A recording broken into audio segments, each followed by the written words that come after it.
مشاهدي نايل سبورت في كل مكان والتلفزيون المصري، والتعادل السلبي بدون اهداف، وايمن حفني من ناحيه الشمال وعرضيه حلوه، جول جول جول جول. ايمن حفني عدت وخدعت مسعد عوض، كلنا افتكرناها بره وهي راحت في الزاويه من فوقيه، وايمن حفني في الدقيقه 31 بيسجل هدف البدايه لنادي الزمالك لترتفع على طول الرايه البيضاء زي ما بنقول وتشجيع جماهير نادي الزمالك. ادي المقصوره الرئيسيه، مجلس اداره نادي الزمالك تقريبا بالكامل وعدد كبير، لكن ايمن حفني كابتن اشرف عدى.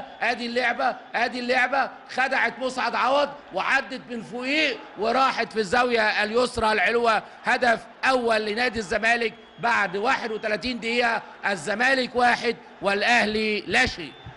إذن يتقدم الأبيض على الأحمر بهدف، يتقدم الزمالك صاحب الأرض والضيافة بهدف بيتعاد قدام حضراتكم. جميل جميل جميل، خدع فعلا مسعد عوض.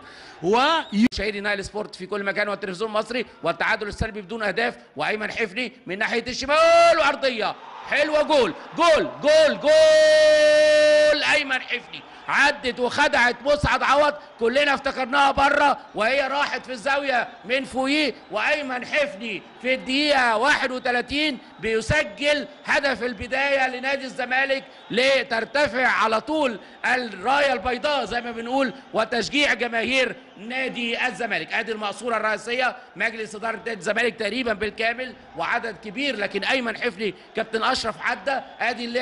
ادي اللعبه خدعت مسعد عوض وعدت من فوقيه وراحت في الزاويه اليسرى العلوه. هدف اول لنادي الزمالك بعد 31 دقيقه، الزمالك 1 والاهلي لا شيء.